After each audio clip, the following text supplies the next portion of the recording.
Hello everybody, I'm Sarah and I'm a recorder player. 6 types of vibrato and how to play them.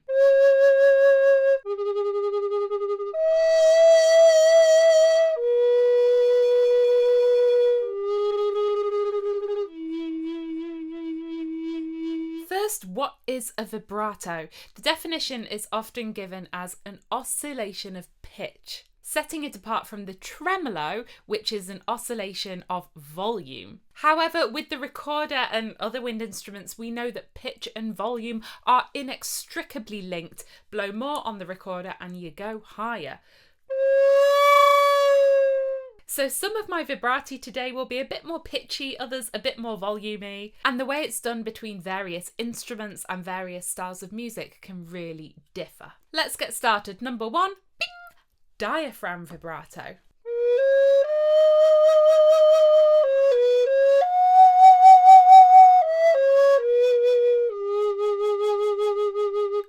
If I try and sing this, it would sound like ooh.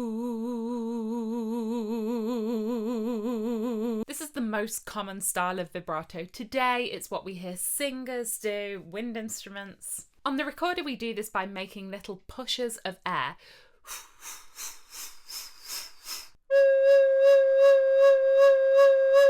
And if I really slow this down, we're making long waves, blowing more and less.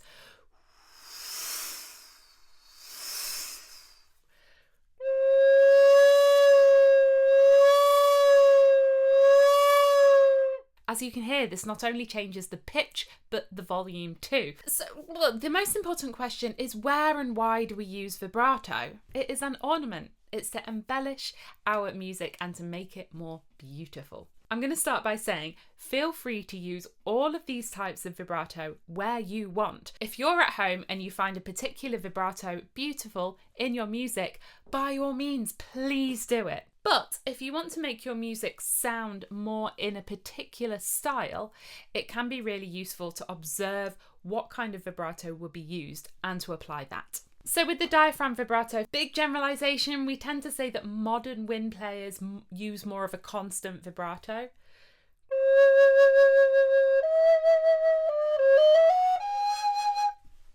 Wait. I really wish we lived in a bigger place. This is not my flute. I think it's John's. House full of mystery flutes. What point was I trying to make? Vibrato.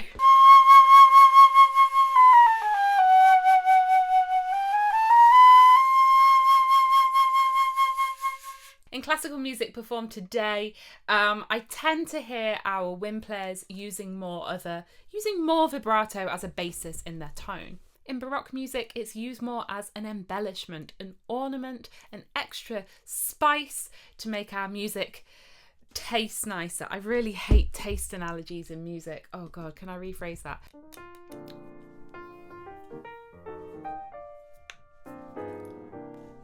Let's have a go. Can you use the diaphragm vibrato in Baroque music? Let's try it with a bit of Handel.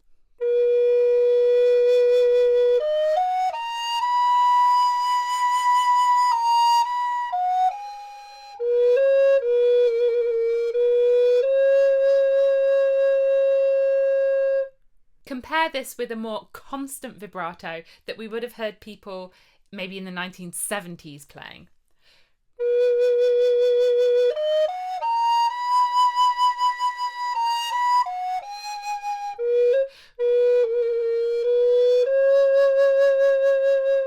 So even in our interpretation of early music, tastes and knowledge changes. Let's move on. Number 2, throat vibrato.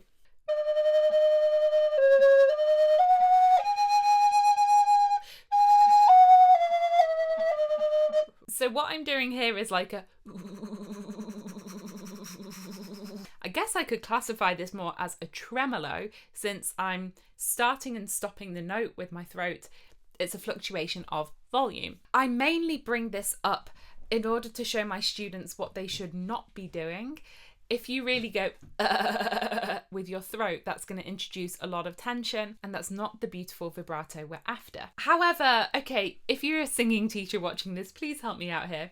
With the voice, I can produce a kind of vibrato with my throat. Ha!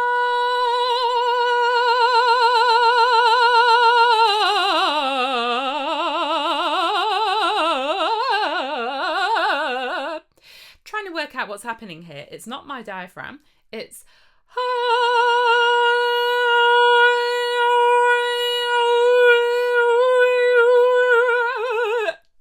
is that my larynx? I think I'm pushing my larynx forwards and backwards. This is me discovering a vibrato in real time. I'm always honest in my videos when I don't know something. I'm just going to leave that out there. There is a vocal vibrato there to be had, but it's different from the but whereas the starting and stopping can be done on the recorder, it's like a goat bleating, the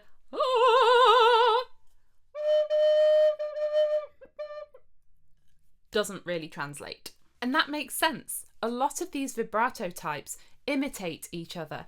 A wind instrument imitating a singer. Of course, the way of producing a vibrato on a string instrument is different. Again, not a string player, but that's moving and pushing your finger on the string. And on the clavichord, you had what was called a bebung. This is where you could apply a pressure on the key that would push the string up and down, producing a slight oscillation in pitch. That's so cool. I always mock the piano for not being able to do a vibrato, but a clavichord can. Type 3, possibly our most important one, the flattement or finger vibrato.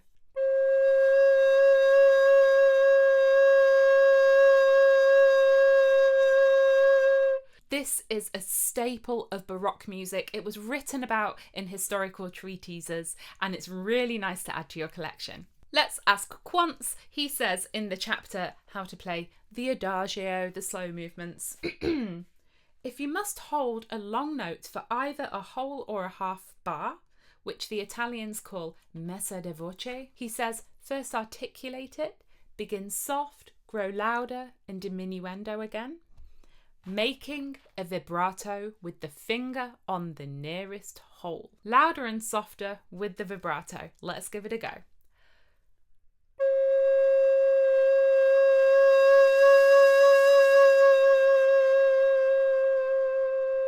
Quantz then acknowledges this blowing louder and softer with the dynamics can make the flute go out of tune. He explains how to mitigate this with your embouchure on the transverse flute, but for the recorder, what I like to do is move my flattement nearer the centre of the hole when I get louder, because that brings the pitch down a little bit. Okay, Quantz talks about it, but someone who discusses the flattement in even more detail is Hotteterre in his Principles of Playing the Flute. Whereas Quantz talks more about where to put the vibrato in your music stylistically, Hotteterre is more like a technical, here's how to do it. Great! Hotteterre says that the vibrato is produced almost like the regular trill, except the finger is raised at the end. So it's a really finger-based ornament.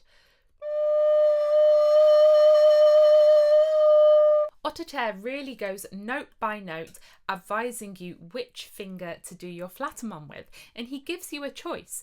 It's either the next note or the one below it, giving a different effect.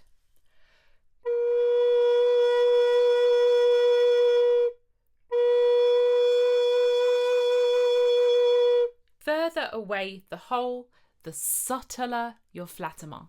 And you might want to try a circular motion rather than a back and forth motion. Again, thinking of the messa di voce, it should start small, grow, and fade back down again. Let's hear our Handel with flattement.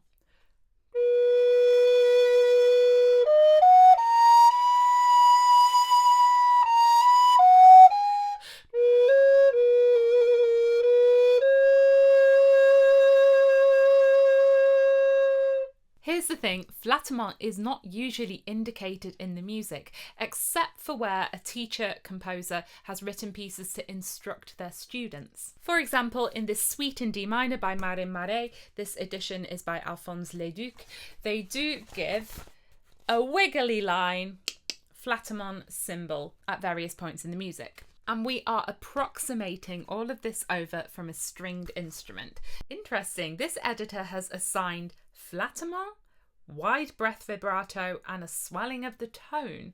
Let's try.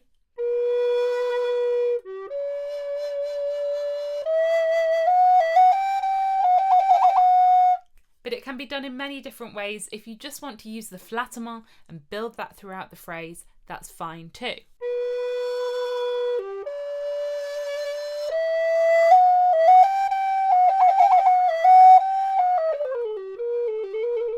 And before we leave the finger vibrato, what about other styles of music? I see this a lot in Irish folk music.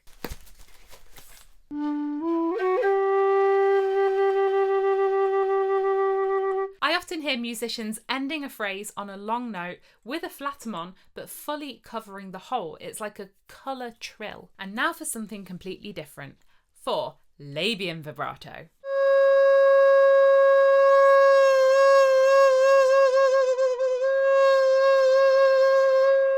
The window of the recorder right here is called the labium, and you can do a vibrato on it. I like to put one thumb underneath it and then use the flat of my hand. That's kind of the most flexible way.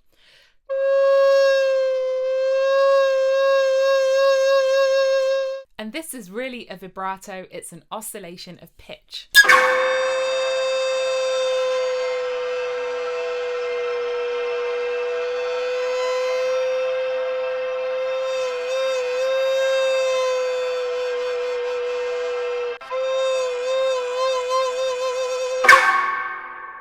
Where can you use it in your own playing? I like to use a labium vibrato to make a big show-stopping ending.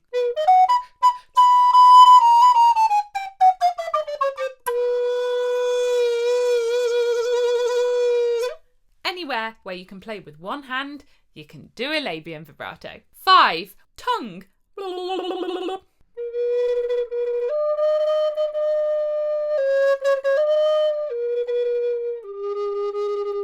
I guess technically it's a tongue tremolo since we're oscillating the volume. Have I seen it notated?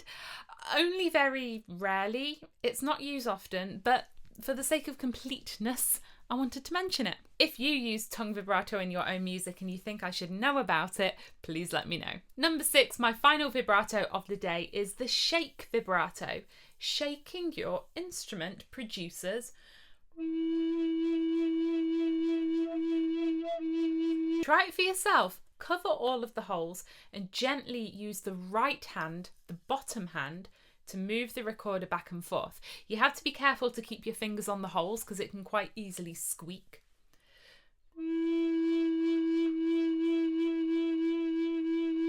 What a contemporary technique, you might think. We would never find this in Baroque music. In his Principles of Playing the Flute, Hotteterre recommends, if you want to do a flattement, finger vibrato, on the lowest note, he says, this can only be produced artificially.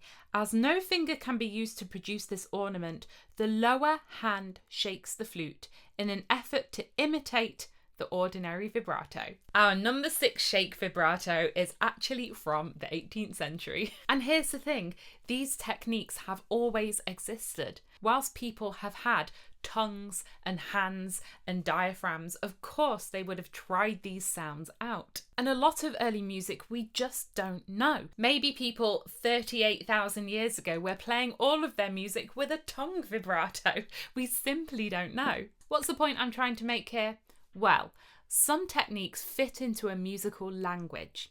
If you want to sound like that musical language, French Baroque music, Irish folk, anything else, you can use those techniques to get closer to it. But you are free to use these techniques for yourself in any way that you like. The only time I find it problematic is if you come out and say, this is the only way. There is no only way. The best thing we can do is get familiar with the sources, understand where all of this comes from, and then fly. Let's wrap it up there, shall we? As always, you can subscribe to my channel by clicking on my face down here in the corner. Over here's the Team Recorder Patreon where you can choose to support the channel. Here's some more videos. Thanks for watching. Bye!